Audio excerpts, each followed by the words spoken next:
안녕하세요. 허리슈TV입니다. 판타지 로맨틱 코미디 장르를 탄생시키고 평균 시청률 20%를 돌파하며 케이블 역사에 남을 신기록을 쏟아냈던 도깨비가 종영된 지 벌써 4년이 다 되어 가는데요. 도깨비는 한국 드라마 해외 팬들에게 현재까지도 추천작으로 자주 거론되는 인기 드라마입니다. 오늘은 해외 영화 정보 사이트에 올라온 도깨비의 최신 외국인 반응을 살펴보도록 하겠습니다. 그럼 다 함께 보시죠.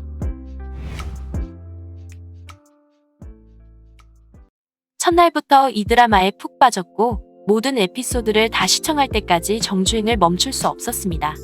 이야기에 너무 빠져 있었고 메인 커플의 눈을 뗄 수 없었습니다. 항상 더 많은 것을 원했고 다음에 무슨 일이 일어날지 알고 싶었습니다. 큰 소리로 웃거나 때로는 오글거리기도 했으며 뭔가 귀여운 것에 대해 덕질하는 여자애처럼 킥킥거리며 웃기도 했습니다. 저는 사랑을 느꼈고 그것은 내 마음을 따뜻하게 해주었습니다. 진짜 그 드라마는 나에게 감정의 롤러코스터였습니다. 모든 에피소드를 다 보았을 때 나는 더 이상 예전의 내가 아니었고 그래서 이 드라마를 좋아했습니다. 나는 2달 전부터 한국 드라마를 보기 시작했다. 처음에는 평이 좋고 인기가 많은 한국 드라마로 출발했다. 도깨비를 발견해서 개요를 읽었을 때는 그다지 마음에 들지 않았지만 한번 시청해보기로 했다. 첫 번째 에피소드는 너무 지루했지만 점차 좋을 것 같은 느낌이 들었고 그 예상은 완전히 적중했다. 이야기, 음악, 출연진 모두 완벽했다. 나는 지금도 도깨비 같은 걸작 드라마를 찾고 있다. 우선 제가 한국 드라마를 본 지 1년 정도 되었는데 도깨비가 최고라는 것을 인정해야겠네요. 여기에는 판타지, 코미디, 드라마, 스릴러 등 모든 장르가 담겨 있습니다. 모든 배우들의 연기, 상호작용, 그리고 친밀감은 대단했습니다. 왜 전에는 이 드라마에 대해 들어본 적이 없었는지 모르겠네요. 방송됐을 때 볼 수 있었으면 좋았을 텐데 말이죠. 공유는 이 역할을 위해 만들어진 것처럼 멋졌습니다. 제가 알기로는 공유가 이 역할을 처음에 거절했다고 들었는데 그럼에도 불구하고 감독이나 작가가 왜 그렇게까지 그에게 이 역할을 맡기려고 고집을 부렸는지 알 것 같습니다. 마지막 순간까지도 너무 고통스러웠던 스토리. 나는 정말 놀랐어. 김신에 대해 지은탁이 애도하는 장면은 너무나 현실적이고 인상적이었다. 마찬가지로 김신이 지은탁을 애도하는 장면도 정말 가슴이 미어졌어. 도깨비와 저승사자의 우정은 잊을 수 없어. 이렇게 많이 웃거나 울어본 적이 없다. 희극적인 순간이나 슬픈 순간이 똑같이 훌륭했다. 무엇보다도 그 드라마에서 배우들의 연기를 가장 좋아합니다. 얼굴 표정 연기는 확실히 완벽했습니다. 한국말은 모르지만 연기의 표현력이 너무 뛰어나고 좋아서 얼굴만 봐도 이야기의 절반 정도를 이해할 수 있었습니다. 내가 아카데미 시상식을 맡았다면 모든 배우에게 오스카상을 주었을 것입니다. 나는 개인적으로 한국 드라마 팬은 아니라서 몇 편을 보긴 했지만 별로였다. 그런데 이 드라마를 보고 깜짝 놀랐어. 진짜 대박이고 엄청나다. 처음부터 나를 사로잡았어. 이 드라마는 완전한 패키지이며 시나리오, 음향 효과와 음악, 시각 효과, 영화 촬영, 그리고 가장 중요한 캐스팅과 연기까지 놀랍다. 캐릭터들과 함께 울고 웃으며 사랑에 빠진다. 그들 사이의 케미는 정말 쩔고 놀라워. 드라마에 대한 리뷰는 거의 쓰지 않지만 도깨비는 좋은 리뷰를 받을 만하다고 생각한다. 나는 이 드라마가 역대 최고의 드라마 중 하나라고 생각해. 번역이 제대로 되지 않았기 때문에 캐릭터들이 실제로 무슨 말을 하는지 궁금했습니다. 하지만 그 문제는 놀라운 이야기, 뛰어난 연기, 이야기 전달, 영화 촬영의 훌륭함을 덮을 만큼 큰 문제는 아니었습니다. 3일 만에 다 보고 또다시 보았습니다. 마지막 3편을 보는 동안 눈물 때문에 티슈 상자를 뒤적거렸습니다. 저는 이 스토리가 너무 좋았습니다. 한국 사람들은 당신의 마음을 아프게 하는 방법을 알고 있습니다. 김신 역을 맡은 배우는 훌륭했다. 한국에서 꽤 유명한 배우임에 틀림없어. 그는 코미디와 비극을 가장 멋진 방법으로 표현할 수 있었다. 암울한 저승사자 역할을 맡은 배우도 아주 좋았다.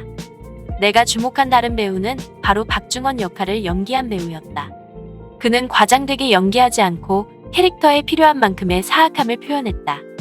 마지막으로 써니를 연기한 여배우는 스스로 살아남고 자신 외에는 아무도 필요 없는 강하고 능력 있는 여성을 잘 묘사해서 놀라웠다. 정말 멋지고 확실히 롤모델이다. 모든 배우들이 완벽히 잘 어울렸다. 저는 개인적으로 한국 드라마를 보기 시작한 이후로 더 이상 미국 드라마를 볼 수 없습니다. 그리고 한국 드라마가 너무 유치하다는 불평이 많다는 것도 알고 있습니다. 저는 사람들이 좀 더 감정적이고 감성적이길 원합니다. 어쩌면 그렇게 해서 우리는 주변 사람들을 배려하기 시작할지도 모릅니다. 또한 여자가 철없는 아이처럼 행동할 때도 나쁘지 않다고 생각합니다. 나는 남편에게 철없이 굴 때 행복하며 그 순간들은 유치한 이기심이 없는 자신으로 되돌아가는 몇 안 되는 순간들 중 하나입니다. 여주인공이 아이라는 설정은 이 시리즈를 잘 완성한 것 같습니다. 그녀는 나약하지도 멍청하지도 않고 그저 매우 힘든 삶을 살고 있으며 다른 사람들처럼 사랑받고 소중히 여겨지기를 원합니다. 그녀는 도깨비에게 철없는 행동을 하곤 했는데 왜냐하면 그녀는 안전하고 즐겁다고 느꼈고 바로 그런 것이 그녀 자신의 모습이었기 때문입니다. 중국 드라마와 한국 드라마를 본 지 꽤 됐는데 아마도 도깨비는 내가 제일 좋아하는 드라마일 것이다. 감독과 작가는 끝내주는 팀인데 예전에 태양의 후예를 함께 작업한 적이 있다. 나는 몇 주가 지난 지금도 여전히 그 드라마를 꿈꾸고 있는 나 자신을 발견한다. 도깨비가 너무 강렬했기 때문에 다른 볼만한 것을 찾을 수 없었다.